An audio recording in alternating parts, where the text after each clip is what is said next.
Bismillahirrahmanirrahim. Bismillahirrahmanirrahim. Assalamualaikum warahmatullahi wabarakatuh.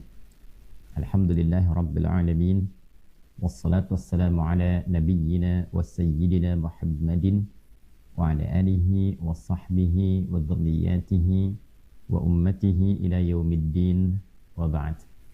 Faya ahbaballahi wa ahbaba rasulihi sallallahu alaihi wasallam, usi nafsi wa iyyakum bitaqwallahi faqad fazal muttaqun, fala tamutunna illa wa antum muslimun. Faqala ta'ala, ya ayyuhalladzina amanu taqullaha haqqa tuqatih wa la tamutunna illa wa antum muslimun. Wa qala ya ayyuhalladzina amanu kutiba alaikumus siyam kama kutiba alal ladzina min qablikum la'allakum tattaqun. Teman-teman dimanapun berada, alhamdulillah atas berkat rahmat Allah yang Maha Kuasa dan dengan didorongkan oleh keinginan luhur dari kita semua untuk menjadi pribadi yang lebih baik, mendapatkan limpahan kenikmatan dari Allah Subhanahu wa taala, kasih sayangnya, ampunannya, perbaikan menjadi lebih mulia. Disampaikanlah kita di hari ini, detik ini, pada hari pertama di bulan Ramadan tahun 1446 Hijrah bersamaan dengan 1 Maret 2025 Masehi. Mari kita mengawali hari ini dengan terus meningkatkan rasa syukur kita pada Allah Subhanahu wa taala, kegembiraan kita, kebahagiaan kita. Alhamdulillah, dari sekian hamba Allah yang berkehidupan, kita yang masih diberikan kesempatan sampai detik ini untuk merasakan nikmatnya Ramadan di tahun ini. Teman-teman, tentu ketika mengawali Ramadan, tidak semua perasaan yang menyertai setiap muslim atau bahkan insan beriman memiliki satu frekuensi rasa yang sama. Mungkin ada perbedaan-perbedaan. Ada yang merasakan kegembiraan yang melimpah, ada yang mungkin standar-standar saja, atau ada yang bahkan baru mengawali Ramadan mungkin sudah menghitung kapan Idul Fitrinya, kapan mudiknya, dan sebagainya. Untuk itu penting kiranya di pertemuan pertama ini kita mempelajari bagaimana Nabi Muhammad SAW, Rasul yang sangat kita cintai, Habibullah, memberikan pedoman kepada kita.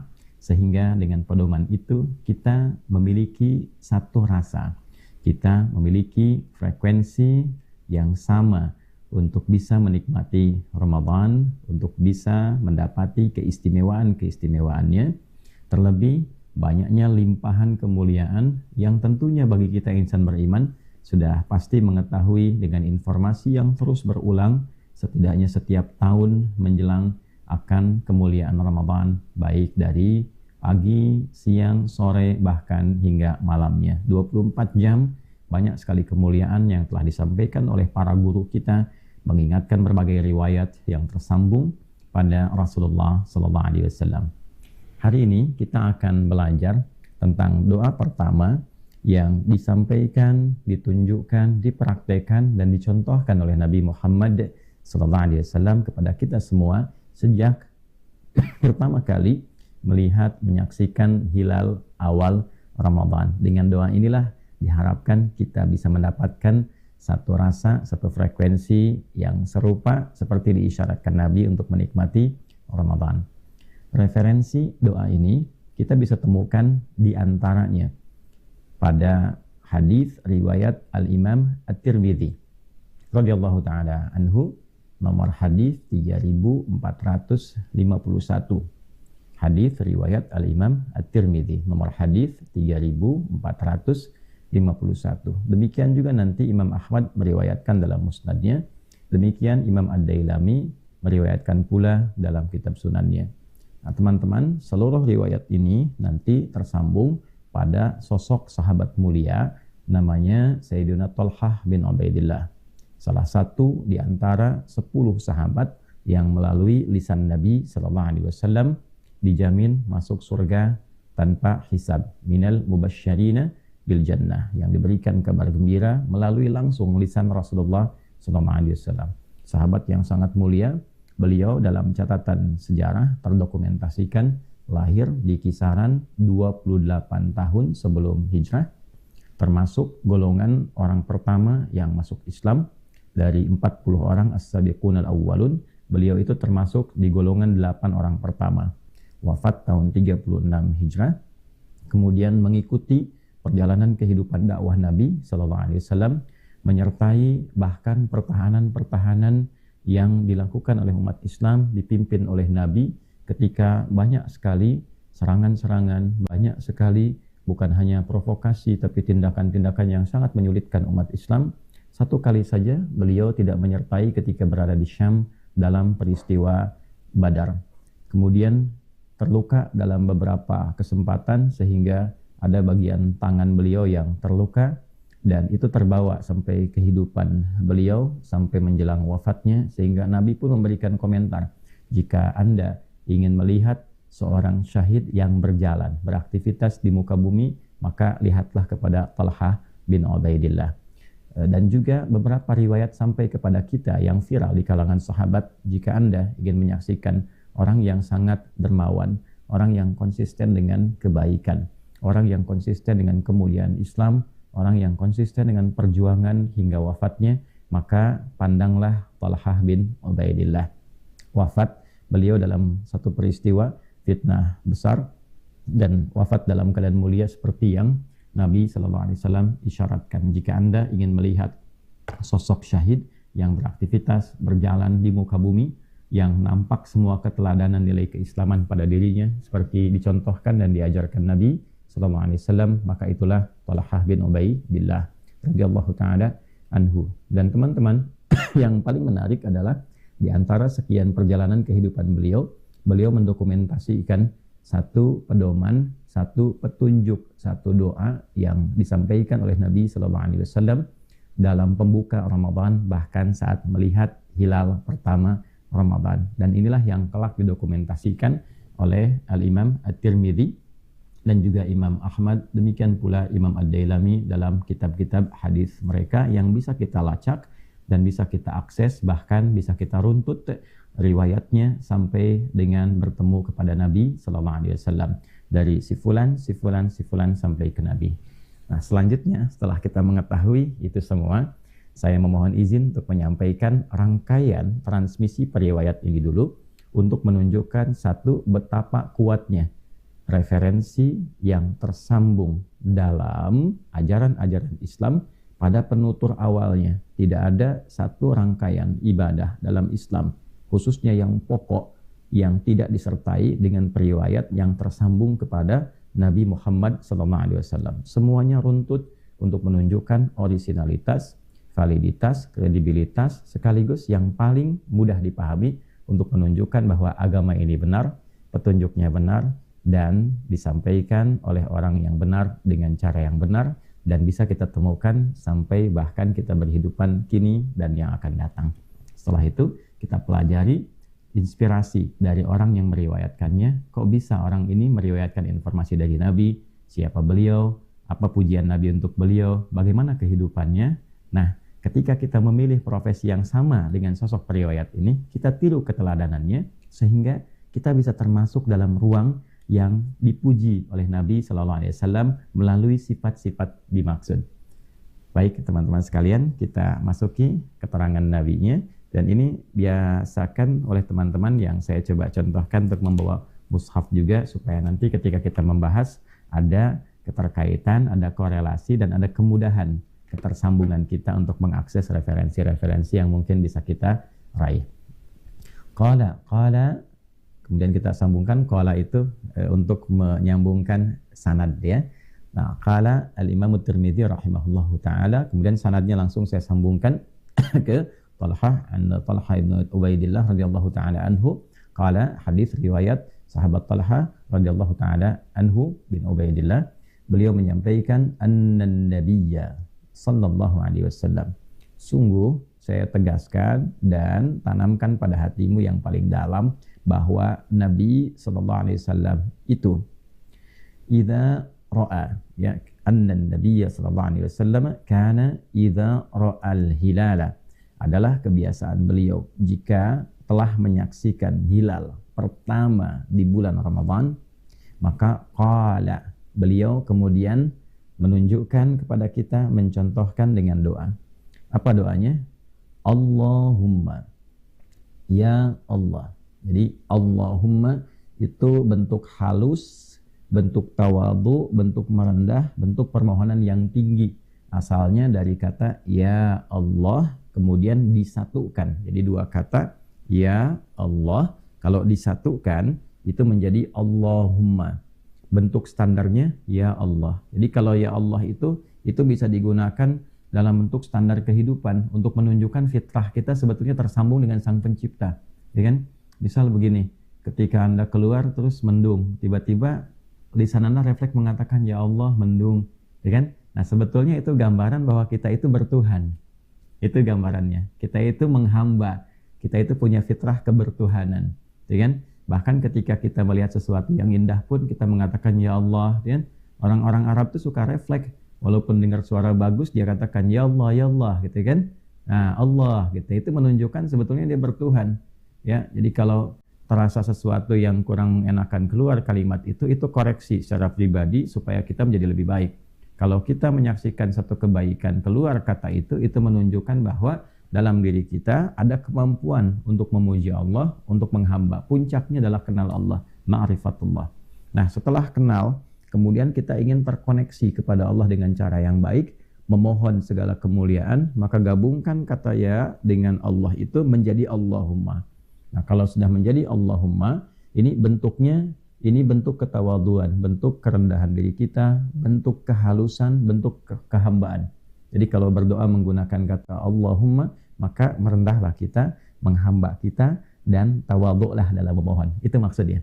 Ya, mohon izin kalau saya agak panjangkan, karena boleh jadi keterangan ini tidak begitu banyak didapatkan.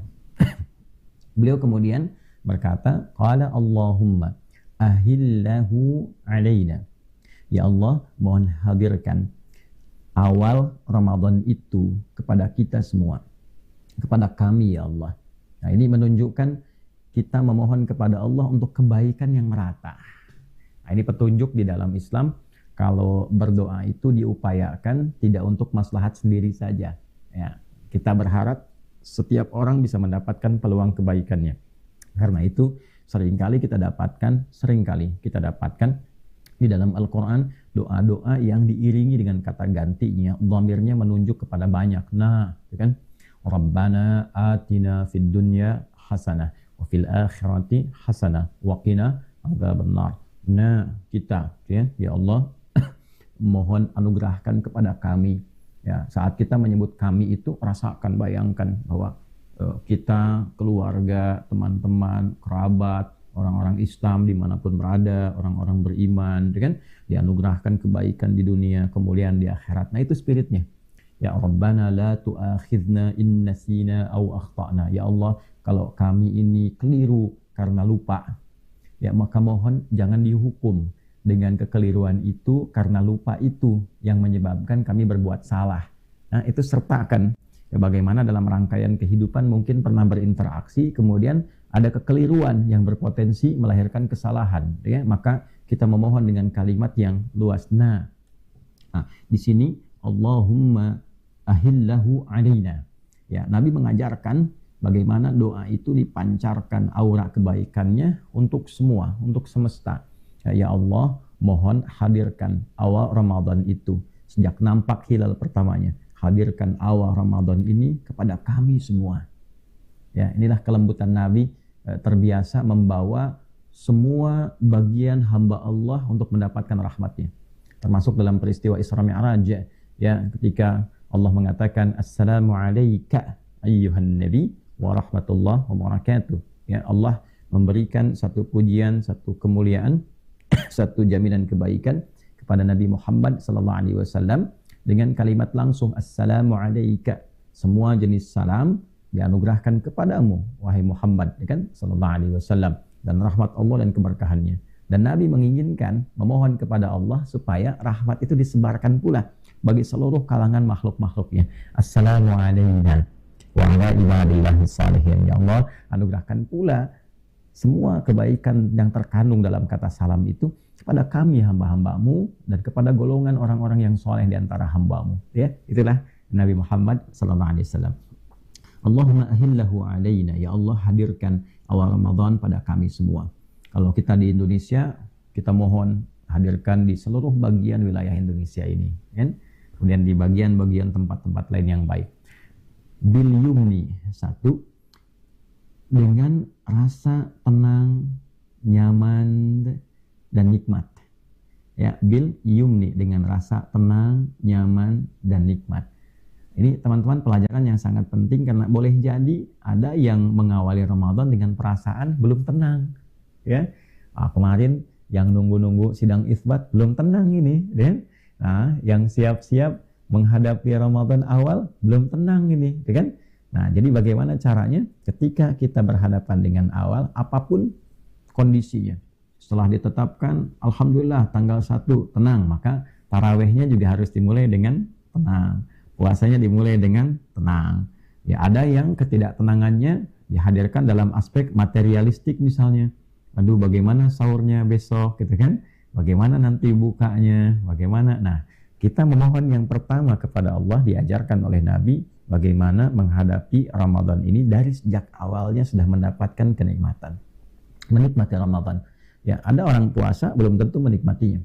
Ada orang sholat tarawih belum tentu menikmatinya. Nah, kita minta di awal, sejak awal, ya Allah anugerahkan dari awal Ramadan ini perasaan nikmat, perasaan tenang, perasaan nyaman. Ketika sholat nyaman, ketika tilawah nyaman, ketika berdoa itu nyaman, ketika kita memohon itu nikmat. Ya. Ini yang diajarkan oleh Nabi SAW. Sehingga orang-orang yang hidup di masa Nabi, kalangan para sahabat-sahabat mulia, radhiyallahu ta'ala anhum jami'an, itu ketika akan menghadapi Ramadan, perasaannya sudah terkondisikan. Jiwanya sudah enak, gitu ya. Dan semua amalan ternikmati, saking nikmatnya larut dalam ibadah. Ya. Bisa berhenti itu, aktivitas duniawi itu bisa rehat sejenak, ya, kemudian fokus menikmatnya ibadah, sholatnya nikmat, baca Qur'annya nikmat, berlomba-lomba dalam kemuliaan. Jadi ada yang lomba dalam ibadah ritual, ya, itu yang disebut fastabiqul khairat, itu ya, berlomba dalam meningkatkan kebaikan. Ada yang berlomba dalam ibadah harta, ya, bagaimana bisa bersedekah, bagaimana bisa kemudian motivasinya sangat tinggi. Bukan hanya diukur dengan uang saja, bahkan bisa berbagi bukaan, bisa berbagi hanya minuman, bisa berbagi hanya kurma, ya, satu bisa dibagi, bahkan air pun kalau diilustrasikan bisa satu tegukan, itu bisa berbagi, saking menikmatinya. Kenikmatan-kenikmatan besar dalam keistimewaan Ramadan itu, ya. Jadi ini satu, teman-teman, bagaimana menghadapi, mengawali Ramadan dalam perasaan yang nikmat. Kemudian wal iman. Allahumma ahillahu alaina bil yumni wal iman. Yang kedua, memohon kepada Allah dari sejak awal Ramadan dianugerahkan kenikmatan iman, bertambahnya keimanan. Ini penting karena nanti standar penerimaan Ramadan yang tertinggi, dan ini menjadi pokok penerimaan yang menghadirkan ampunan Allah Subhanahu wa taala, itu adalah penunaian rangkaian ibadah Ramadan dengan iman.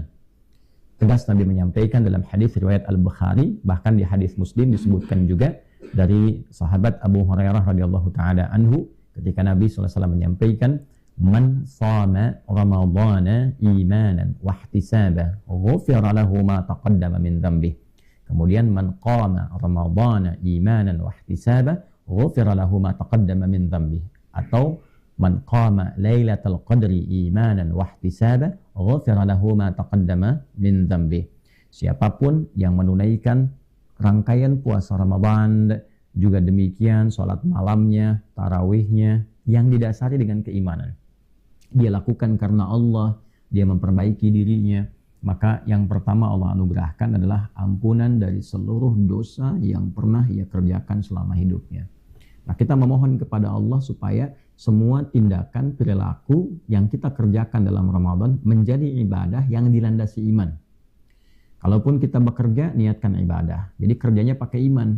Nah, karena itu orang bekerja pakai iman gak mungkin korupsi, karena meniatkan sebagai ibadah, ya kan? Masa kerja ibadah kemudian maksiat, kan gak mungkin, ya. Masa bekerja pakai iman kemudian mencuri, kan gak mungkin. Ya, la yasriqul mu'min indama yasriq wa huwa mu'min. Enggak mungkin orang beriman itu mencuri, ketika beriman ya dia merasa beriman kemudian mencuri. Ketika dia mencuri ada iman dalam dirinya, itu mustahil. Enggak mungkin ketemu iman itu dengan perbuatan maksiat. Jadi kalau kita latih dalam puasa ini dengan kenikmatan iman, maka semua implementasi kehidupan kita itu pasti akan baik.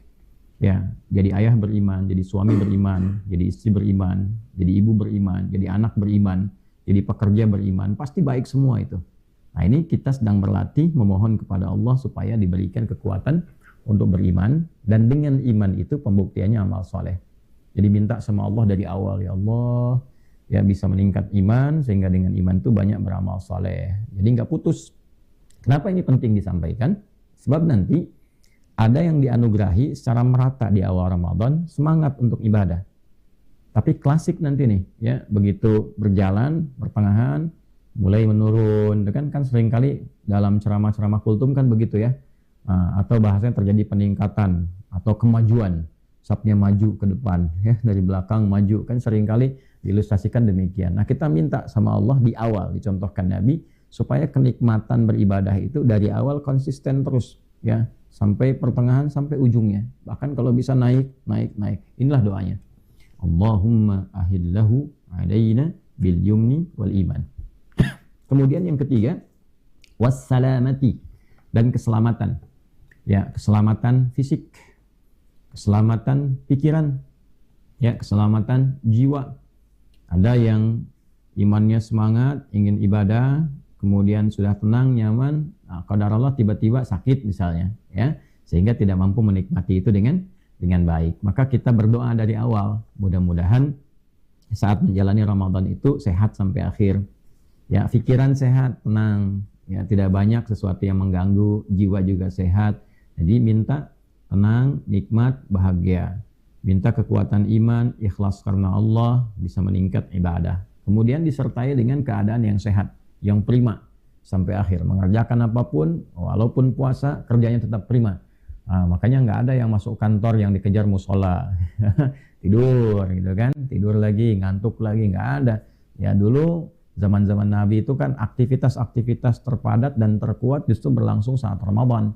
Ya, dalam peristiwa Badar, itu kan berlangsung saat Ramadan dan viral kisahnya. Banyak sekali nilai-nilai perjuangan, praktek perjuangan bahkan berlangsung di bulan Ramadan, menunjukkan fisik yang prima.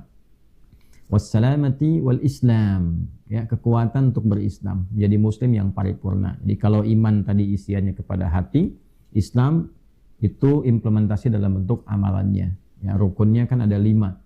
Nah, yang pertama bagaimana menjaga syahadat, berislam, kenal Allah dengan baik, mencintai Rasulullah SAW, dan itu bisa diimplementasikan dengan belajar. Selama Ramadan kita belajar untuk mengenal Allah. Ya, banyak baca buku, banyak juga kita meningkatkan ibadah. Ya, kemudian tentang Nabi, baca sirah Nabi, perjalanan kehidupan Nabi. Nggak usah terlalu banyak. Apa yang bisa ditiru dari Nabi, ambil selama Ramadan misalnya untuk tubuh kita dulu. Nabi kalau melihat gimana, atau belajar di lisan Nabi kalau bicara gimana, ya? Atau belajar nanti dalam tindakan, ya dalam perilaku. Lalu Anda yang berprofesi tertentu, silahkan ambil sirah sesuai dengan profesinya masing-masing. Misal sebagai ayah bagaimana, ya? Sebagai anak seperti apa. Kalau bekerja, Nabi sebagai seorang ya yang beraktivitas dalam kehidupan duniawinya, bagaimana ini? Yang dipandu oleh wahyu, ya sehingga mengajarkan kepada kita. Kan disebut Rasul itu karena dipandu oleh wahyu untuk mengajarkan kepada kita. Nah, semua aspek kehidupan yang kita jalani itu petunjuknya sangat nyata ditampilkan dalam kehidupan Nabi Sallallahu Alaihi Wasallam. Ya, Nabi pernah berusaha juga, bahkan Nabi pernah menggembala. Nabi pernah berusaha sampai merantau gitu kan, berniaga, Nabi menjadi panglima, di militer ada, di rumah tangga ada, sebagai pribadi ada, bertetangga ada. Nah, apa nih topik yang mau dikeluarkan sehingga bisa berislam dengan paripurna? Kemudian kita minta diberi kekuatan berislam, menunaikan ibadah, syariat-syariat untuk menguatkan perilaku kehidupan kita. Misalnya diberikan kemampuan meningkatkan sholat. Sholatnya bukan hanya fardu, tarawihnya meningkat, sunnahnya meningkat, rawatibnya meningkat. Sehingga dengan itu kemampuan kita menjadi orang baik itu lebih optimal. Tanha 'anil fahsya wal munkar. Kemudian kemampuan untuk berzakat. Setidaknya kita bisa berbagi walaupun tidak harus melihat kuantitasnya, jumlahnya. Yang penting ada sesuatu yang kita keluarkan. Saya pernah sampaikan sebelum Ramadan, kita bikin anggaran aja. ya tiap hari walaupun Rp1.000 misalnya, niatkan aja untuk memenuhi ya bagian kuota ibadah kita. Kita dapat pulsa 1.000 setiap hari, alhamdulillah. Niatkan karena Allah. Mungkin nilainya itu berlimpahnya secara spesifik, menuhankan bulan, menuhankan matahari atau semesta secara umum. Ya, semesta misalnya berkata, semesta gini bukan dalam konteks kiasan, tapi betul-betul bertuhan dalam konteks demikian. Maka Nabi menegaskan tidak, ya munculnya hilal pertama ini bukan untuk dipertuhankan, tapi menunjukkan kekuasaan Allah. Rabbi, ya pakai Rabb itu, yang menunjukkan sifat rububiyah yang merawat, sehingga dengan perawatan itu kita kenal Allah yang merawat alam, Rabbul Alamin. Ya gimana kok bisa tiba-tiba muncul hilal terus berubah, ya kan? Dari situ bentuknya bisa berubah jadi agak berisi tengah-tengah, tiba-tiba jadi bulat. Itu kok tiba-tiba bisa begitu? Siapa yang merawatnya? Siapa yang menghadirkannya? Siapa yang menenggelamkannya? Dalam kisaran menit sebentar tiba-tiba hilang. Terus malamnya muncul bulan. Kemudian siang bulannya hilang, gitu kan? Dari mulai fajar tiba-tiba muncul matahari. Yang mengatur itu siapa? Kok bisa gitu kan? Ada hal yang demikian. Sebabnya bagaimana sehingga muncul akibat seperti ini? Siapa yang membuat dan merawat itu semua? Maka kalau kita kembalikan pasti ada yang mengatur. Nah, dalam konteks kehidupan, yang mengatur di puncak tertingginya, yang tidak ada yang mengaturnya lagi, yang mencipta, yang tidak ada yang menciptanya karena lagi, itu disebut Tuhan namanya. Jadi kalau Tuhan itu, kalau sudah Tuhan Khaliq yang mencipta segala sesuatu, tidak ada pencipta lagi. Kalau masih ada pencipta itu bukan Tuhan namanya. Ya kan? Saya lahir dari rahim seorang ibu, ibu dari ibu lagi terus sampai ke puncaknya. Siapa yang menciptakan tuh yang paling akhir dari ibu kita? Yang tidak ada pencipta lagi, itulah Tuhan. Nah, jadi Nabi memberikan kesan kepada kita yang harus kita pakai dan gunakan rasionalitas kita adalah semua keteraturan yang ada di semesta ini pasti ada yang rawat, gak mungkin muncul tiba-tiba. Nah, puncaknya adalah Tuhan. Maka disebutkan oleh Nabi SAW di akhirnya, Rabbi, ya Tuhan yang merawat aku, menghadirkan aku, ya membawa misi dalam kehidupan yang aku bawa ini diberikan kepadaku, kata Nabi, ya warabbuka, dan hilal yang mencipta engkau juga, yang menghadirkan engkau juga, mengatur semesta ini, Allah adalah Allah Subhanahu wa Ta'ala. Nah, jadi ini kesadaran tertinggi memberikan pesan kepada kita. Bagian pertama, semua kegiatan kita itu harus dikemas dalam bentuk tauhid, dalam rangka menuhankan Allah Subhanahu wa Ta'ala, dalam rangka mengenal Allah. Demikian puasa juga, semua bentuk aktivitas ini puncaknya ma'rifatullah, kenal Allah. Sholat tuh sampai kenal Allah. Masa tarawih tiap malam, rakaatnya banyak, bacaannya panjang, terus gak kenal Allah. Ya, nah ini goalnya kurang maksimal. Ya, puasa cuma nahan lapar, haus, tapi gak kenal Allah gitu. Itu yang dituju apa? Ya kan? Kan puncak puasa itu la'allakum tattaqun. Tattaqun itu kan meningkatnya takwa. Takwa itu puncak kedekatan kita kepada Allah. Puncak kenalnya kita sama Allah, ya, sehingga menjadi dekat tuh takwa namanya. Singkatnya begitu. Makanya orang takwa disebut taqi, jamaknya muttaqin. Kapan menjadi muttaqin? Alladzina yu'minuna bil ghaib. Ketika punya keyakinan sama Allah walaupun tak tampak dalam pandangan kita. Kita yakin nih ada Allah, kita merasa punya Tuhan. Saya sering katakan yang mahal tuh ini, merasa punya Allah itu mahal sekali. Jadi kalau sedang ada masalah terus kita punya jiwa seperti itu, saya punya Allah, itu kuat sekali. Insya Allah selesai. Ya, ada proyek belum jalan, saya punya Allah. Allah sudah atur semua. Nah, itu memberikan kedamaian dan membuka visi baru. Ya, di segalanya kalau sudah merasa punya Allah, itu stabil. Diberi promosi jabatan, saya punya Allah, ini cuma titipan, nggak akan berlebihan, ya kan? Nah, jadi dalam segala aspek latihan itu yang penting. Maka teman-teman, 5 bagian ini diajarkan oleh Nabi, ditunjukkan ketika mengawali Ramadan dengan mengatakan Allahumma ahillahu alayna bil yumni wal iman was salamati wal islam rabbi wa rabbukallah. Ya, kalau teman-teman mau mengikuti boleh. Allahumma ahillahu alayna bil yumni wal iman was salamati wal islam rabbi wa rabbukallah. Semoga bermanfaat, semoga diridhai, semoga diberkahi, semoga diterima amal kita hari ini. Maafkan saya, masih banyak keliru yang mungkin ditampilkan. Semoga Allah mengampuni kita semua, menjadikan kita lebih baik daripada sebelumnya. Allahumma taqabbal minna innaka antas sami'ul alim wa tub alaina innaka antat tawwabur rahim waj'alna min ahli al-Qur'an radina billahi rabba wa bil islami dina wa bi Muhammadin sallallahu alaihi wasallam nabiyyana wa rasulana wa sallallahu ala sayyidina Muhammad wa ala alihi wa sahbihi ajma'in wa akhiru da'wana subhanakallahumma rabbana wa bihamdika nashhadu an la ilaha illa anta nastaghfiruka wa natubu ilaik walhamdulillahi rabbil alamin wassalamu alaikum warahmatullahi wabarakatuh.